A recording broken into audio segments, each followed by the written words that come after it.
Bonjour à toutes et à tous mes chers amis. Alors, je vais prolonger la vidéo de... hop là, je l'ai posté sur ma page. La vidéo de... hop là, voilà. Hop là, je vais vous donner quand même son lien.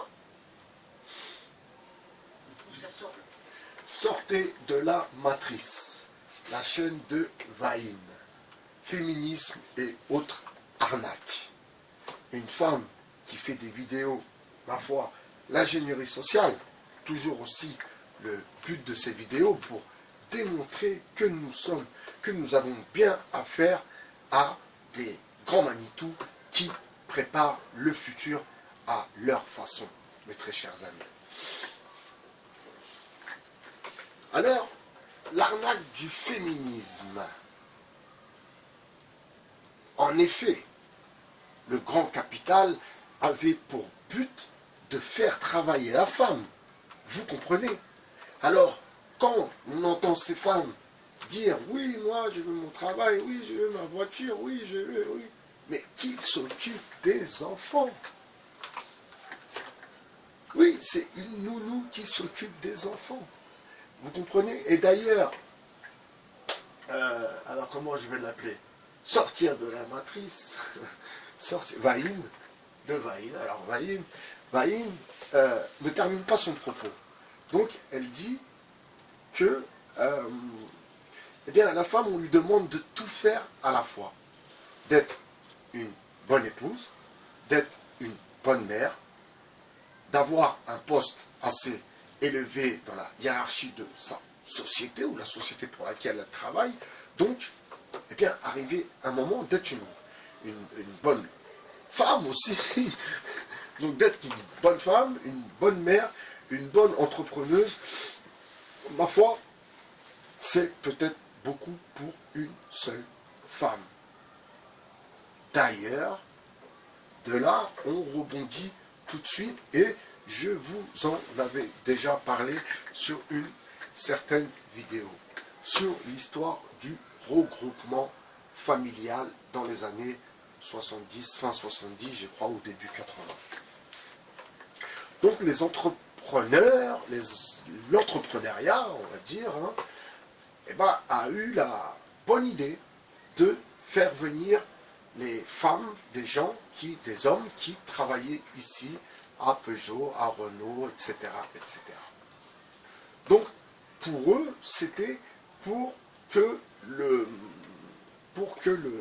travailleur soit, si vous voulez, en bonne santé morale et physique, bien sûr, pour pouvoir donner le meilleur de lui. Vous comprenez? Mais, arrivé à un moment, donc la politique qui était à contre-courant a dit à ces entrepreneurs, oui mais les gars, doucement là, parce que là ils commencent à faire des enfants, là ils commencent à être nombreux, ça commençait déjà les cités, les problèmes des cités, les problèmes de la drogue, ça commençait déjà dans les années 80, on a connu ça, hein, ça commençait déjà la drogue, patati patata. Et donc la politique inverse disait oui doucement aux entrepreneurs, à l'entrepreneuriat, oui, doucement, arrêtez un peu, arrêtez de faire venir des gens, parce que... Mais, là, qui arriva avec ses gros souliers? La finance, bien sûr, car comme le dit Vaïn,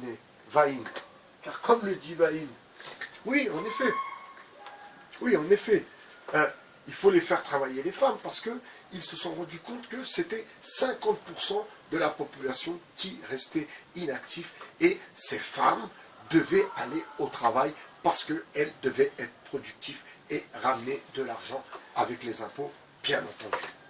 Alors mes amis, excusez-moi, pour le regroupement familial, c'était exactement la même politique. On ramène leurs femmes, demain, leurs femmes vont se mettre au travail, c'est une certitude. D'ailleurs, regardez aujourd'hui, Les femmes issues de la diversité, elles travaillent, elles ont leur voiture, elles vont en vacances, voilà. Maintenant, on en revient à la vie de famille, mes très chers amis. En effet, regardez les enfants, l'éducation nationale qui dérape totalement parce que les parents ne prennent pas de temps avec leurs enfants parce qu'ils n'ont pas de temps. Je ne leur jette pas la pierre, juste que l'ingénierie sociale les a mis dans cette matrix. Vous devez aller travailler. D'ailleurs, c'est ce que je disais à mon ami. Elle me disait, oui, mais quand même, à ton âge, oui, t'as pas le permis. Ouais. Je vais faire quoi avec le permis, moi?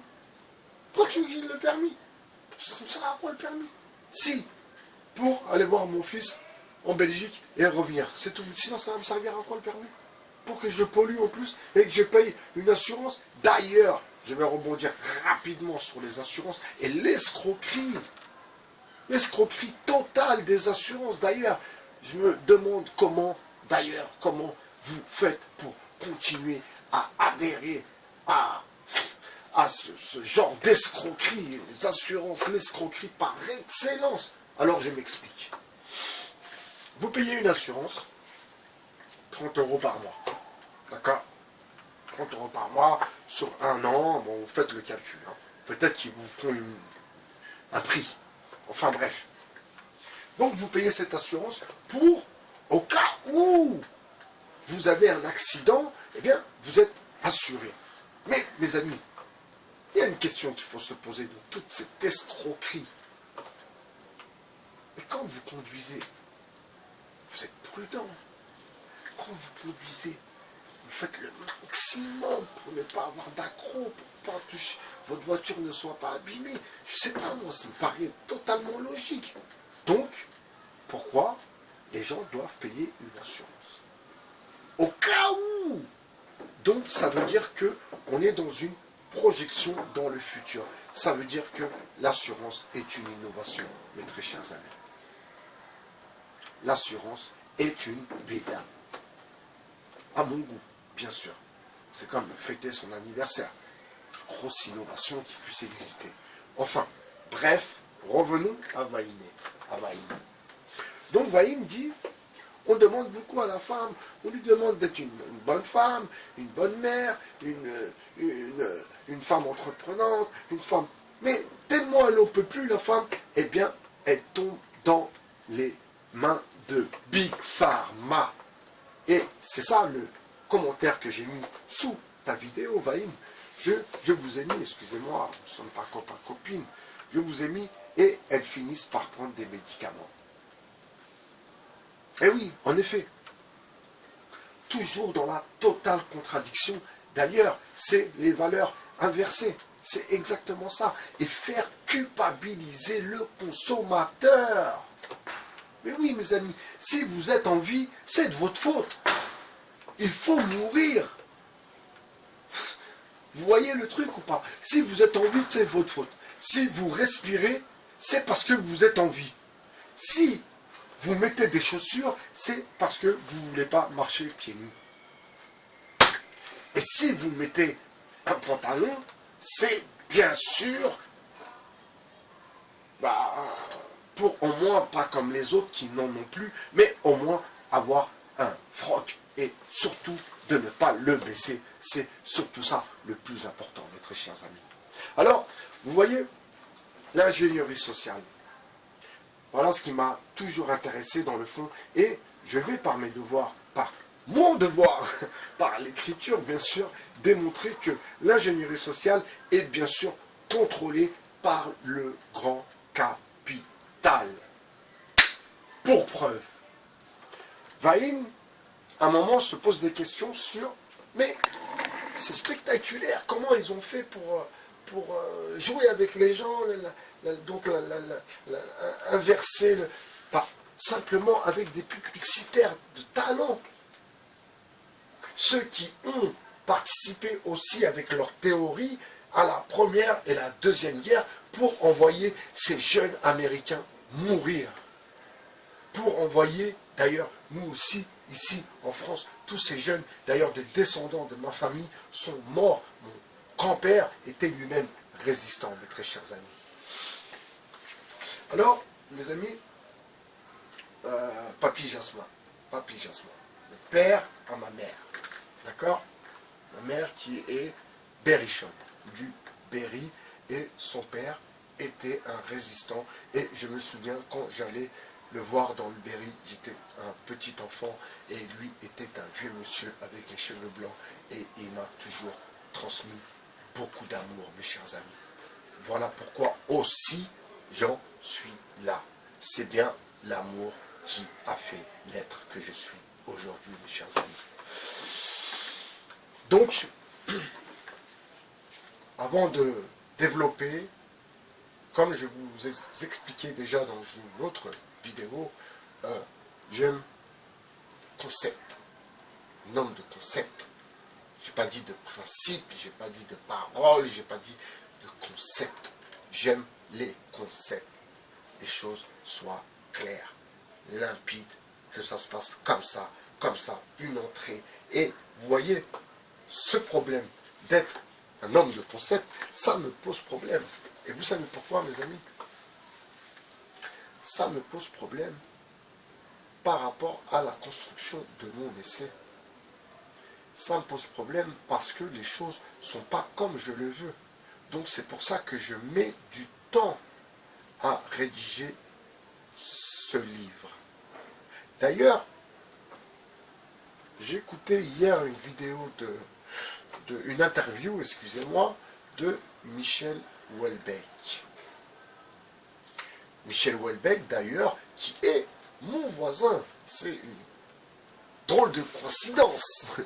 J'espère une bonne coïncidence. Donc, Michel Houellebecq habite ici, dans le 13e, et apparemment, il aime vraiment le 13e arrondissement.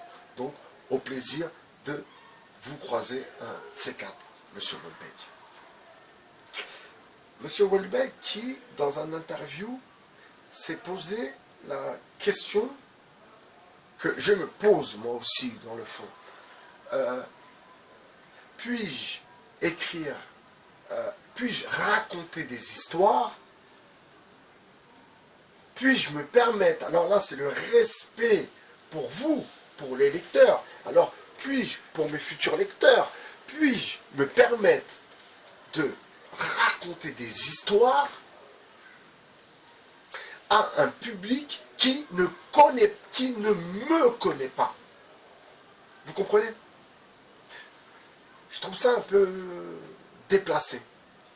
Je ne peux pas venir et vous raconter alors, des histoires, autant elles soient bien écrites, autant qu'elles soient belles, qu'elles soient bonnes, de belles histoires, mais le narrateur, si vous voulez, de cette histoire, on ne sait pas d'où il vient, on ne sait pas qui il est. Donc, quelle profondeur d'analyse il a pour pouvoir nous raconter des histoires. Et ça, c'est une question légitime pour un lecteur, vous comprenez?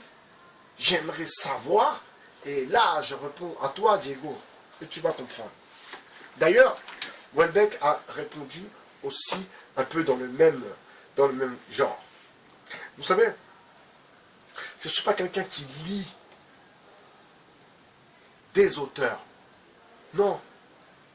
Parce que je suis quelqu'un qui raconte, qui écrit des histoires. Je suis quelqu'un qui a un style à lui. Je fais un feedback. Yann Moix a dit que, eh bien, un coup, il s'était inspiré de tel écrivain, ensuite, il revenait sur cet écrivain, et vous voyez, c'est ce qui a donné son style. Dans le fond, ce qui veut dire que, en fait, il n'a pas de style. On est d'accord ou pas? S'il doit s'inspirer d'un écrivain, puis d'un autre écrivain, pour devenir l'écrivain qu'il est devenu, c'est qu'il n'a pas de style, mes amis. Un écrivain, c'est son style du départ. C'est ça qui fait de lui ce qu'il va devenir. Mais c'est pas en copiant, en s'inspirant d'autres auteurs que vous allez devenir un auteur à succès. Et c'est là où je remets en question et on doute, si vous voulez, le côté littéraire, le côté littérature, le côté édition, le côté la machine de toute l'industrie du livre.